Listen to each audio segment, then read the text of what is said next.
दोस्तों, आपने कभी सोचा है क्यों अचानक सब लोग एक ही स्टॉक, एक ही प्रॉपर्टी, एक ही क्रिप्टो में पैसा लगा रहे होते हैं और फिर एक दिन सब कुछ गायब हो जाता है। इसी को कहते हैं मार्केट बबल, जो बनता है इंसानों की लालच, फोमो और भीड़ की साइकोलॉजी से। और जब ये फटता है तो सिर्फ पैसा ही नहीं, लोगों का भरोसा भी टूट जाता है। तो आइए हम इस वीडियो में समझते हैं मार्केट बबल की साइकोलॉजी क्या है, कैसे फोमो आपको बर्बाद कर सकता है और आप अगली फाइनेंशियल तबाही से कैसे बच सकते हैं। तो प्लीज वीडियो को एंड तक जरूर देखिएगा, ये आपको इन्वेस्टिंग में बड़े बड़े नुकसान से बचा सकती है। हो सकता है ये वीडियो आपकी लाइफ में बहुत इंपॉर्टेंट रखती हो। तो चलिए वीडियो को स्टार्ट करते हैं। सबसे पहले समझते हैं मार्केट बबल होता क्या है। मार्केट बबल एक ऐसी स्थिति होती है जहां किसी एसेट जैसे स्टॉक, क्रिप्टो या प्रॉपर्टी की कीमत उसकी असली वैल्यू से बहुत ऊपर चली जाती है। पर ऐसा होता क्यों है? क्योंकि लोग मान लेते हैं कि ये कीमत आगे भी ऐसे ही बढ़ती रहेगी। फिर एक समय आता है जब रियलिटी सामने आती है और फिर वो इन्फ्लेटेड प्राइस नीचे क्रैश करती है और यही होता है बबल बर्स्ट। देखिए, बबल आमतौर पर 5 फेज में बनते हैं। सबसे पहला फेज होता है जो बबल बनने का है, वो होता है डिस्प्लेसमेंट।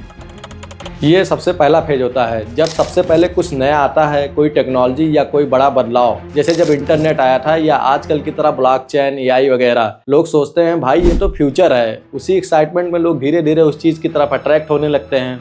मतलब अब क्यूरियोसिटी जग चुकी होती है।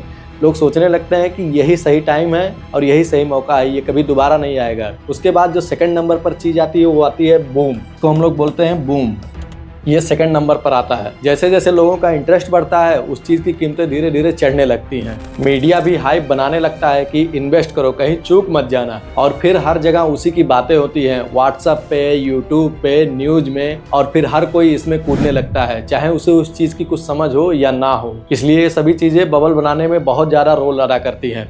फिर तीसरे नंबर पर जो आती है उसको कहते हैं यूफोरिया।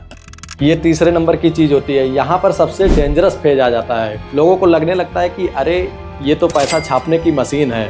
अब यहीं पर खेल शुरू हो जाता है। लोग कहने लगते हैं कि भाई इससे बड़ा मौका नहीं मिलेगा, अगर अभी नहीं लगाया तो हो सकता है बहुत पछताना पड़े। अब यहीं पर फोमो यानी फियर ऑफ मिसिंग आउट पूरी ताकत से एक्टिव हो जाता है। लोग बिना सोचे समझे पैसा डालने लगते हैं, बस इस डर में कि सब पैसा कमा रहे हैं, कहीं मैं पीछे ना रह जाऊं, इससे बढ़िया मौका हो सकता है फिर जीवन में ना मिले। इसी डर से सब लोग फोमो में आके पैसा डालने लगते हैं। इमोशन टेक ओवर कर लेते हैं, लॉजिक गायब हो जाता है। लेकिन यहाँ पर भी बीच में एक बहुत इंपॉर्टेंट फेज आता है और वो है, इसको हम लोग कहते हैं प्रॉफिट बुकिंग। बहुत ही इंपॉर्टेंट फेज है ये। इस पॉइंट पर कुछ स्मार्ट इन्वेस्टर जो शुरू में गेम में थे वो क्विकली अपना प्रॉफिट बुक करके निकलने लगते हैं। वो देख लेते हैं कि अब बहुत ज़्यादा हाइप बन चुकी है, प्राइस बहुत ऊपर जा चुका है और वो धीरे धीरे प्रॉफिट निकालना शुरू कर देते हैं। लेकिन बाहर से सब कुछ नॉर्मल लगता है तो आम लोग समझ ही नहीं पाते कि अब चीज़ें रिस्की हो रही हैं। लेकिन रियलिटी ये है कि अब मार्केट ओवर प्राइस हो चुका है, लालच अभी भी छाया रहता है, इसलिए लोग इसमें कूदे पड़े रहते हैं। उनको पता ही नहीं चलता कि हमें कब निकलना है। स्मार्ट लोग तो अपना पैसा निकाल रहे हैं पर मैं नहीं निकाल पा रहा हूँ। हो सकता है आप भी ना निकाल पा रहे हो। लेकिन इसके बाद असली खेल शुरू होता है जिसको हम लोग कहते हैं पैनिक और उसी के बाद फिर क्रैश।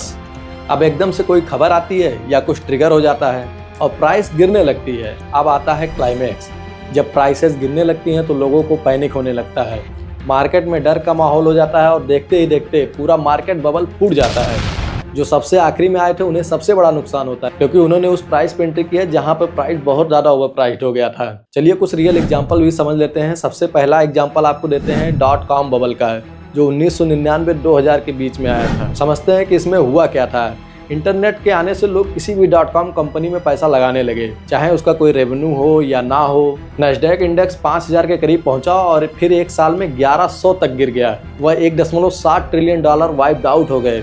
90 और 2000 के दशक के दौर का .com बबल इसका क्लासिक उदाहरण है। उस समय इंटरनेट का एज आया था और कोई भी न्यू टेक कंपनियां बाजार में आ रही थी। इन्वेस्टर को लगा कि इंटरनेट की हर कंपनी अमीर बना देगी, चाहे उनके पास कोई कमाई का मोड हो या ना हो। Pest.com, वेबबैन जैसी कंपनियां पैसे भी नहीं कमा पा रही थी, लेकिन निवेशक उन पर लाखों डॉलर का दांव लगा रहे थे, सिर्फ ये उकर कर कि ये कंपनियां आगे हमें बहुत ज़्यादा पैसा देंगी। इन सब का परिणाम क्या हुआ? नैस्डैक कंपोजिट इंडेक्स मार्च 2000 में 5000 से भी ऊपर निकल गया।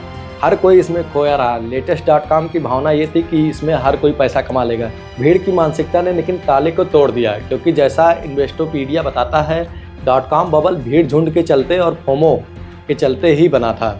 लोगों को डर था कि अगर आज ना खरीदा तो अगले साल तक अवसर हाथ से निकल ना जाए, फिर तो ये मौका आने वाला नहीं है पैसा कमाने का। लेकिन मार्च 2000 में जैसे ही बबल फूटा, कहानी बदल गई। नैस्डैक इंडेक्स गिरकर लगभग 1100 तक आ गया, यानी लगभग 75% तक डाउन हो गया। इस दौरान करीब $5 ट्रिलियन की मार्केट वैल्यू गायब हो गई। जो कंपनियां चमक दमक के साथ IPO लाई थी, उनका तो बहुत ही बुरा हाल हो गया। इसी तरह एक और एग्जांपल भी है 2008 का हाउसिंग क्रैश। इसी तरह 2007-8 में रियल एस्टेट और हाउसिंग मार्केट का बबल भी फूटा। उस समय अमेरिका में घर और ज़मीन की बेहद सस्ती लेन देन हो रही थी। बैंकों ने आसान किस्तों पर लो डाउन पेमेंट या नो डॉक्यूमेंट लोन देना शुरू कर दिया और हर कोई अपना घर खरीदने की होड़ में लग गया, क्योंकि हर किसी को अपना घर खरीदने के लिए बैंक से लोन चाहिए था। बैंक भी आसानी से लोन दे रही थी, तो लोगों ने सोचा कि धड़ाधड़ लोन लेके हम घर खरीद रहे हैं। पर असली परेशानी तब आई जब सितंबर 2008 में लेहमैन ब्रदर्स नामक बड़ा इन्वेस्टर बैंक दिवालिया हो गया। यह खबर सुनते ही ग्लोबल मार्केट में दहशत आ गई।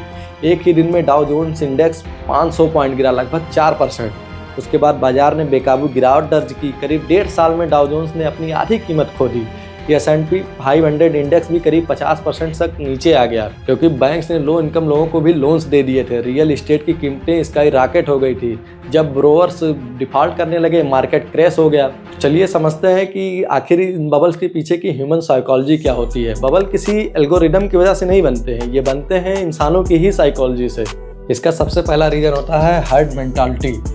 अगर सब खरीद रहे हैं तो मैं क्यों नहीं। आप भी कभी बिना रिसर्च के सिर्फ इसलिए निवेश कर बैठते हैं क्योंकि सब कह रहे थे, और जब सब कह रहे थे तो खरीदना बहुत ज़रूरी हो जाता है, क्योंकि ये मौका नहीं मिलेगा बाद में तो फिर पछताने को भी रह जाता है। दूसरी चीज़ जो होती है वो होती है फोमो। बहुत ही इंपॉर्टेंट चीज़। फोमो मतलब फियर ऑफ मिसिंग आउट। आपको लगता है कि अगर अब नहीं किया तो हमेशा रिग्रेट करूँगा, और आप गलत समय पर बहुत ज़्यादा पैसे लगा देते हैं। प्राइस भी इतनी ऊपर की होती है कि वहाँ तक, अगर मार्केट नीचे गिरती है तो वहाँ तक भी पहुँचने में आपको बहुत समय लग जाएगा। तीसरी जो चीज़ होती है वो ओवर कॉन्फिडेंस। लोग सोचते हैं मुझे सब समझ है, मैं लॉस नहीं करूँगा। रियलिटी मार्केट किसी के कंट्रोल में नहीं होती, वो चलेगी अपने हिसाब से। आपको मार्केट के हिसाब से चलना है, ना कि मार्केट आपके हिसाब से चलेगी। तो चलिए समझते हैं कि अगली बार जब मार्केट बबल बने तो हम उससे कैसे बच सकते हैं। उसके लिए जो सबसे पहली ज़रूरत है वो है फंडामेंटल्स। किसी भी एसेट में पैसा लगाने से पहले उसका इंट्रिंसिक वैल्यू जान लीजिए, क्योंकि कहीं वो आपको ओवर प्राइस तो नहीं मिल रहा है। अगर वैल्यू ओवर प्राइस होगी तो आपको उसमें बहुत ज़्यादा नुकसान होने की संभावना है। इसके बाद आप जो कर सकते हैं वो कर सकते हैं कि आप डाइवर्सिफाइड रहें, यानी कि डाइवर्सिफिकेशन रखें। आप सिर्फ एक ही जगह पैसा लगाना बहुत खतरनाक हो सकता है। एलोकेशन स्मार्टली करें, नहीं तो आपका पैसा एक ही बार में डूब सकता है। तीसरी चीज़ है कि आपको फोमो से दूर रहना है। फोमो एक बहुत ही ख़राब बीमारी है। भीड़ की चाल में लोग चल देते हैं। अगर कोई investment too good to be true लग रही है तो शायद वो सच में सही नहीं है। हो सकता है कि उसमें बहुत सारी खामियां हो जो आप समझ ना पा रहे हो। जिसके पीछे भीड़ चल रही है, हमें उसके पीछे नहीं चलना है, हमें अपनी रिसर्च खुद करनी है। चौथा हमें रखना है कि जो सबसे इम्पॉर्टेंट चीज़ है वो है स्टॉप फॉलोइंग द क्राउड। आपका पैसा है, डिसीजन भी आपका होना चाहिए, ना कि सोशल मीडिया पर ट्रेंड देखकर। याद रखें, किसी भी बबल में हमेशा एक दिन पैनिक का समय जरूर आता है, लेकिन आप तैयारी करके खुद को सेफ रख सकते हैं। जैसे रे डालियो ने भी कहा है, मार्केट में अनसर्टेन उतार चढ़ाव से बचने के लिए विनम्र रहें और अपने नुकसान को सीखने के अनुभव के रूप में लें। हमेशा उससे कुछ नई चीज़ें सीखते रहें। पुरानी बैक टेस्टिंग आप करते रहें कि कब मार्केट में बबल बने हैं, उस समय मार्केट ने कैसा रिएक्ट किया है, फिर मार्केट ने कैसे रिकवरी दिखाई है। तो दोस्तों, मार्केट बबल सिर्फ चार्ट की कर्व नहीं है, या हमारे खुद के इमोशन और डिसीजन का नतीजा होता है। .com बबल हो या 2008 का हाउसिंग क्रैश, इन घटनाओं से एक बड़ी सीख मिलती है। भीड़ की धुन में चलते समय भी अपने दिमाग को हमेशा ऑन रखें। आपने देखा कि कैसे .com और 2008 हाउसिंग बबल में करोड़ों लोग सिर्फ इसलिए फंस गए क्योंकि उन्होंने लॉजिक की बजाय इमोशंस से फैसला लिया।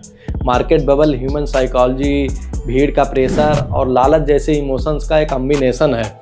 अगर आप एक समझदार इन्वेस्टर बनना चाहते हैं तो हमेशा ये बात याद रखें, हर तेज़ी के पीछे कोई ना कोई कहानी होती है, लेकिन ज़रूरी नहीं कि वो सच्ची हो, और आपको उस कहानी को अच्छे से समझना चाहिए। आपको हर समय अपनी समझदारी, रिसर्च और रिस्क मैनेजमेंट के साथ चलना चाहिए। मार्केट बबल्स भविष्य में भी बनेंगे, लेकिन सवाल ये है क्या आप तैयार हैं उससे बचने के लिए।